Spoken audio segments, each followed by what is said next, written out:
The first guy to imitate Moi, the voice of Moi, was a guy called Johnny Nderito. It wasn't our guy KJ. No! KJ is standing on the shoulders of Johnny Nderito, the late Johnny Nderito. Johnny Nderito talked like Moi, we tulinge chini ya meza, tunashikwa. Tumeshikwa.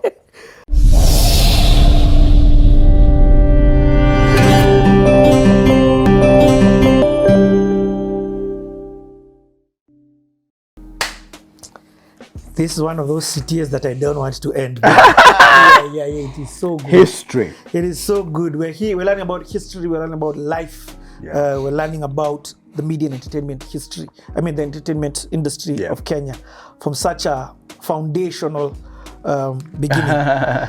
From a history perspective, Jimmy, I was born in 1981, December 5th, which so a year before the coup. Yes, but my folks tell me that it was drama because I was one when they are holding me with the coup and all that thing.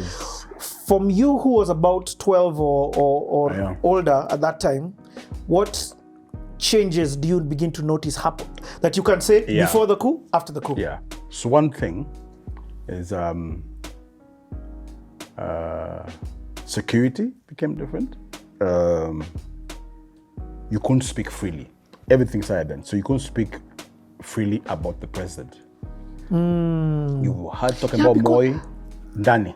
Dude, because before that you were here telling me about those grilling. Yes. After the grilling ended. Yani, so you heard speaking about the president. Say kuna story mingi, unashikwa, and you disappear. Most guys disappeared. And when you saw, if you saw them again, wameumizwa. Yeah, my grandfather is a victim. You can't even see how you're talking now at in cafeterias. You can speak freely, boss. You can't speak about Serikali. You don't know who Boniface Mwangi. You don't know who the person sitting next. Amo your waiter kama dance. You don't know. So it was. Oh my God, the people. They were informants. Yes. Everywhere. It was crazy. And then we noticed public service started dwindling. So. The manicured lawns in Kayako and other neighborhoods like Jamhuri Nini. And it was in some certain areas. Yeah. So here's another thing. Why the benefits of infrastructure. I don't know about other guys, but there's something about road networks that brings things together. I never knew what happened in Lavington. We never used to go to Lavington. Fanya nini kwa dosi unafanya nini? Na kuna basi napitia Kariakoo na kupeleka Lavi. So we never knew what happened in other estates. Your world was your world. Yeah. Kariakoo, Kenya Cinema, kuona movies. My dad alipokuwa na gari, Fox Drive-In. Bro, you've brought another thing. Fox Drive-In, Bellevue. In fact, Mazesa Kaja rudisha with that thing in that was it. No, explain to people. So okay. Remember, there's generations that have no idea what you're saying. Are you serious? Okay, so so before I go to Fox Drive-In, so because of how the road networks or communities used to be then,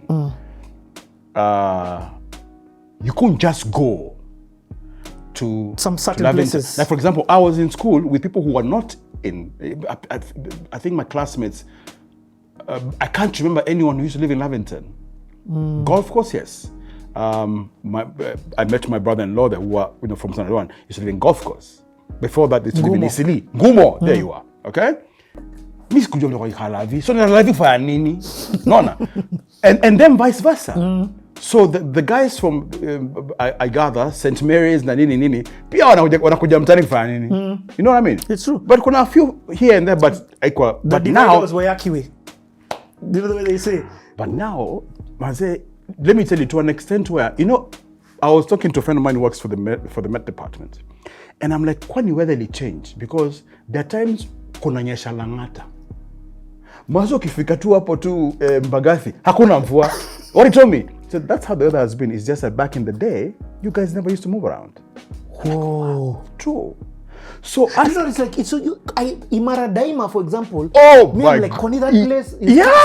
Rain. Yeah. But so imagine guys of Vumbi too. Yeah. So imagine guys of who used to live before it was called Imara, when wanasikia ati kwetu kulinyesha. They think, hey, these guys are naishi chingine. I'm telling you, it's crazy. Isili was a very different place back in the day. It was very different.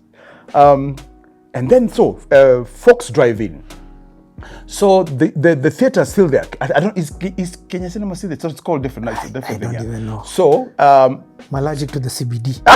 You're like me. Anyway, although I hear they're trying to revive it. So kulikuwa na movie theaters, ilikuwa na circles, balcony. So circles ilikuwa the expensive ones. Circles. What are circles? So circles is it's a cinema. So in the movie theaters, it was 2 level. 3 level. So there was stalls, ilikuwa cheaper ya watu kama kawaida. And then there was balcony, ndio ilikuwa ya watu wanaweza afford. Yani ilikuwa unaona juu. Unacheki kwa juu, alafu kulikuwa na circle that was below. I get. No, balcony circles ilikuwa nazunguka balcony, I think. Somebody can correct me. But hizo ndio zilikuwa expensive tickets. As you can up anywhere you can see. Upper stalls maze. Kwanza kuna ka place inapanda hivi kama ni mfupi wewe ni usimama. And then there was a drive-ins. Yes. So Fox Drive-In, you go with your moti. Kuna ka kitu naingiza kwa gari. Kwa window. Kwa window una ka speaker kanaweka mna watch movie. From your car. In your moti. That's a beautiful experience. Yeah, but here's the thing. Squeezy Park and Chill narudi. When narudi, Yeah, yeah. It's called Park and Chill. No, it's called Park and Chill. Yeah. Or kuna gigs fronted now, pushed sana by DJ Pierre McKenna, who's brilliant in that. Yeah. Okay. And Park and Chill during COVID time. It's all coming back.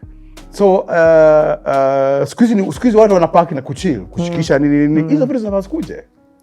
It still has benefits. So which other movie? So Bellevue was also a drive-in. There was Fox Drive-In, which was the biggest, which was the most popular. That's on Thika Road. Yes, yeah. But I don't know what happened to that place now. I don't know.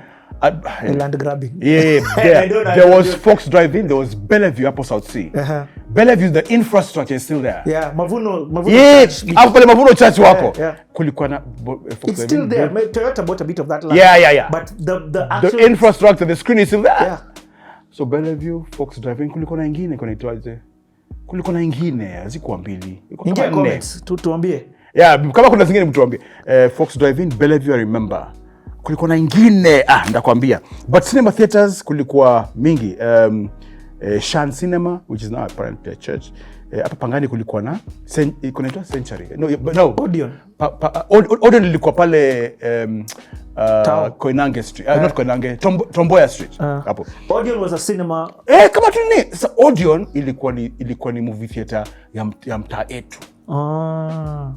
Lakini mazee kulikuwa pia na maugangster. Cameo cinema ilikuwa pia nini. Nice.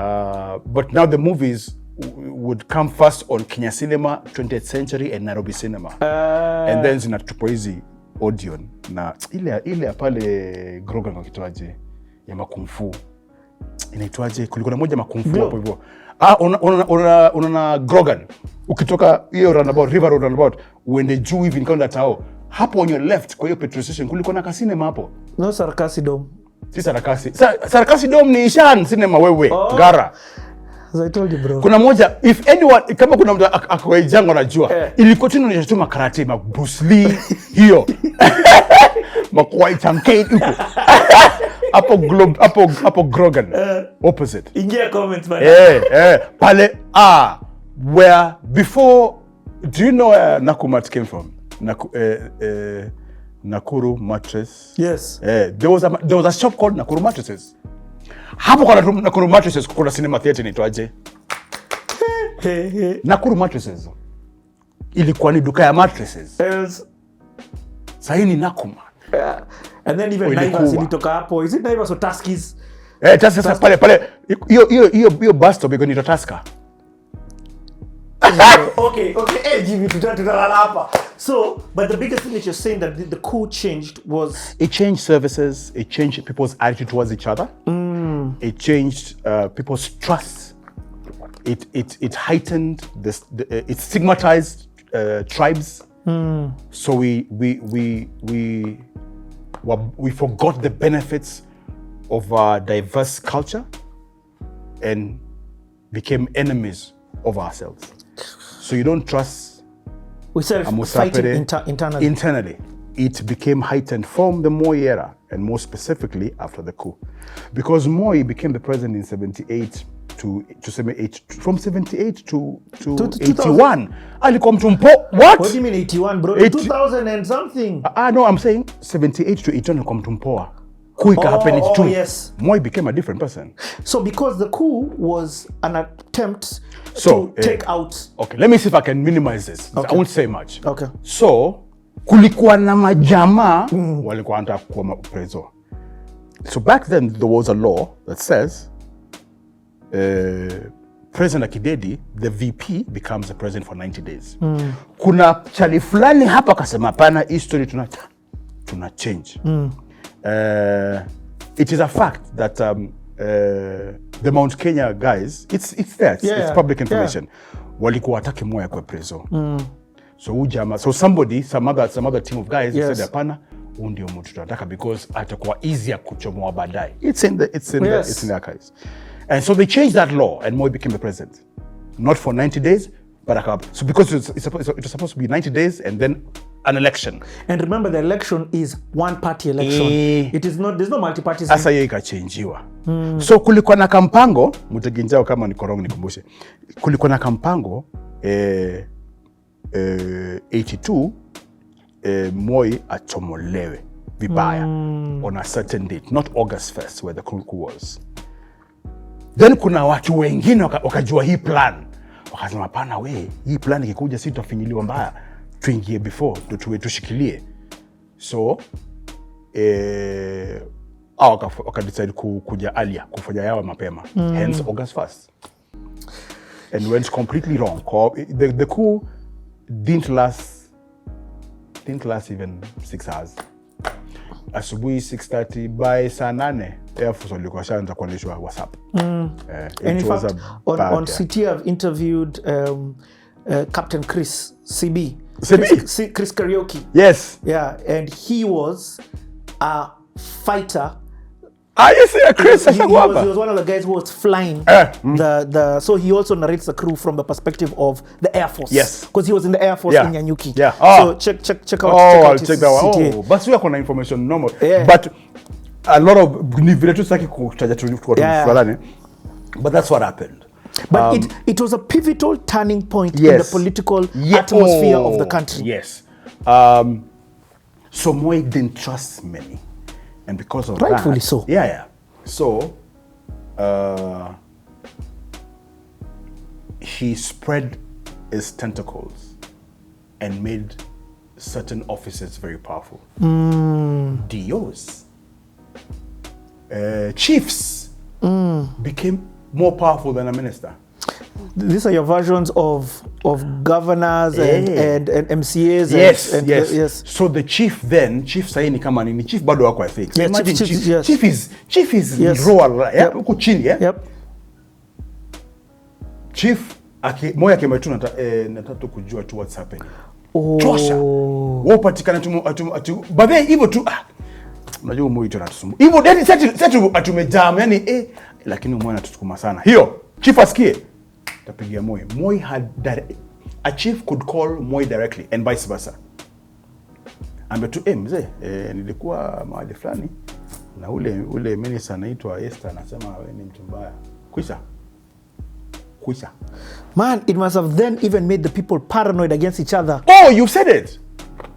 So you nani? So even somebody who just come when jamaa ametumwa nani? It was crazy. So that now imagine permeated into the media. So even in the media there were some remote reporters who you didn't know who they were working for. And many reporters, correct me if I'm wrong, disappeared to this day. Wako wengi sana. It was crazy. I mean, let me tell you, the media, me included, media practitioners, me included, stand on the shoulders of giants. The people who lost lives, people who are maimed, people who are scarred to this day, and kept going.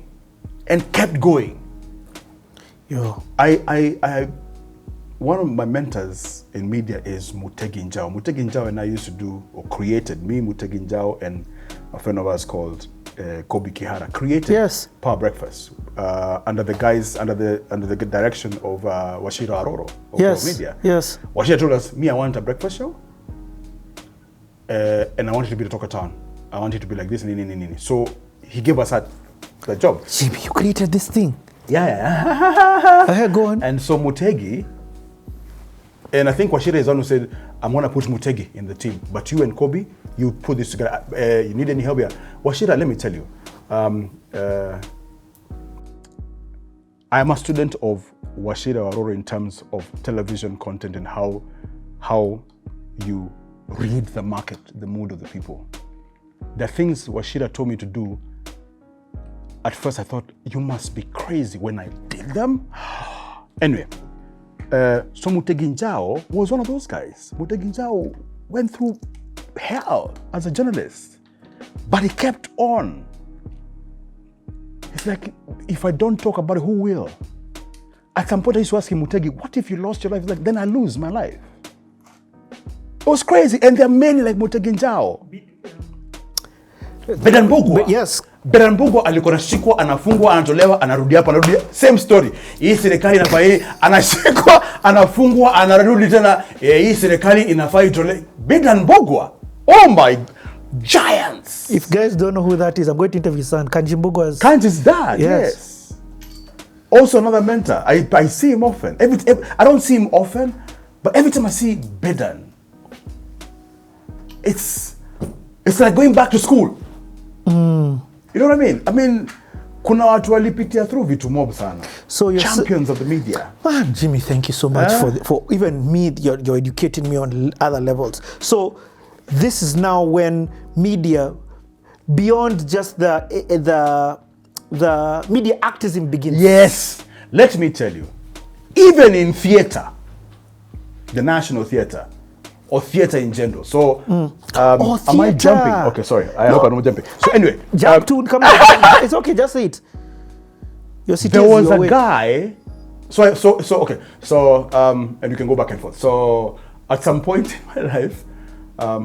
my life, I actually got into full-time ministry. That's a long story altogether.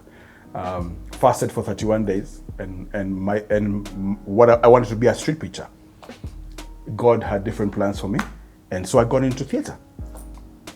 And I met Johnny Nderito, the late Johnny Nderito. The first guy to imitate Moi, the voice of Moi, was a guy called Johnny Nderito. It wasn't our guy KJ. No! KJ is standing on the shoulders of Johnny Nderito, the late Johnny Nderito. Johnny Nderito talked like Moi, we tulinge chini ya meza, tunashikwa. Tumeshikwa.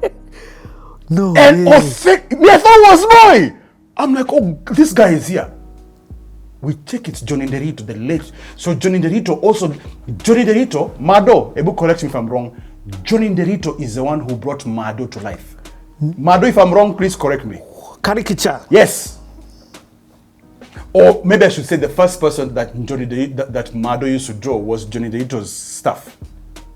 I could be wrong, but I don't think so. Johnny Nderito there was one time alifanyia sauti, couldn't care less. In theater? Yes! Alishikwa, katupwa sento, akatolewa, akarudi kwa bar. Every time we see Johnny Nderito, we hide because we know Ujama ataenda kunywa pombe, anze kuongea kama Moi tushikwe. Okay, no, Jimmy. This is 1989.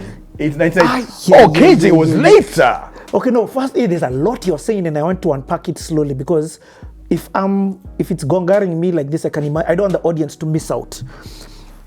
One of the things that I am using this platform that God has given me to do is make people love this country. Oh! Because you can't love this Clean country the Airwaves. if you don't understand the freedoms that you have that you take as norm.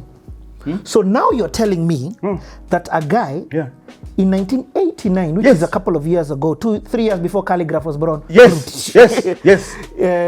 This guy was being arrested for speaking like Moi, for doing comedy. Yes. That please imitating Moi. Yes. And put in cell. Yes. Central. Anatolewa, anarudi kwa bana, piga bia 2-3. Mimi nilishikwa. Johnny wacha bwana tunashikwa. Hivyo. Yo. He died sadly. Thank you though. He's a former university student. For the shoulder. For the work he's done. Johnny Nderito. So this was the theatre world. So that's how I got into theatre. But hey, that's 89. And but I don't know if you guys know this. So in those days you couldn't do political plays. You had to get permission from government. You go and ask for permission? Yeah. Unapeleka script inasoma. Hii naongea vibaya kwa serikali ya mtafanya. Hivyo. Na baadaye what's that one of the Russian one? The famous Russian political play. Inaitwaje?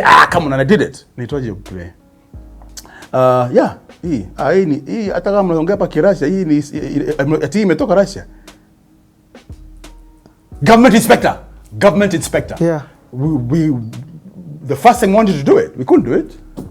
You had to take your script. You take it script to government. They read the script. Kama ni ya siasa. If it has political undertones, you're not going to do it. You don't get permission. Inakuwa cancelled. This is insane. Yeah, I'm telling you. This is 89. Yes, 89, 90, then 91. We'll get there. Okay. No, Jimmy, tutafika. Yeah, you couldn't do plays if they were political. Ati mnafanya plays akina Francis Mbuga, Ngugi wa Thiong'o. Yeah. Serikali yone hapana yamfanyi. Okay, so na mkifanya mnashikwa. So you've broken the law. Yani, you guy, this thing is of such value.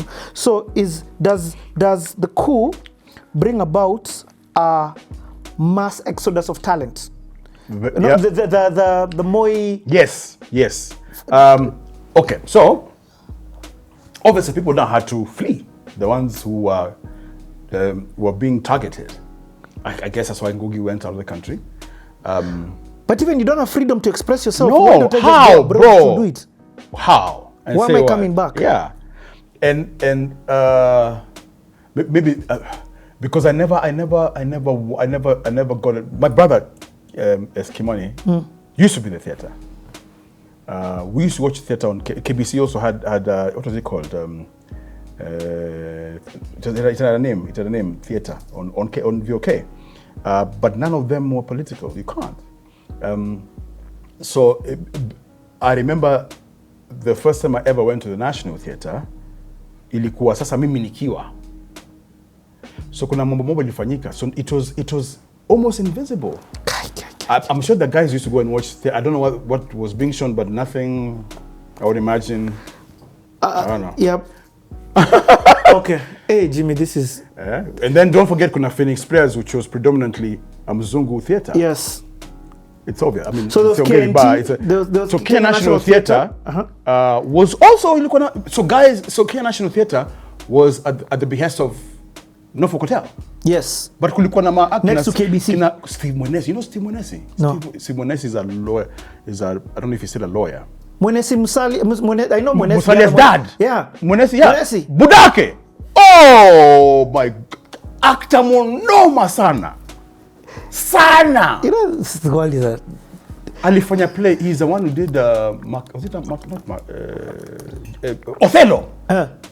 I remember. So the first time I ever went to the National Theatre was the last show ya Othello. Nani akiwa stage. Steve Mwenesi. Oh my! I was like, I want to be in theatre. Steve Mwenesi was amazing. Man, that's crazy. I know his son very well. We started his. This is okay, Jimmy. In the back of we're still gonna value, and I'll keep saying that. Okay, so now you're in. Tell me then about the transition as you're transitioning from high school. Yeah. Let's rewind. What year is this? And now from tell me where you're going. So I got to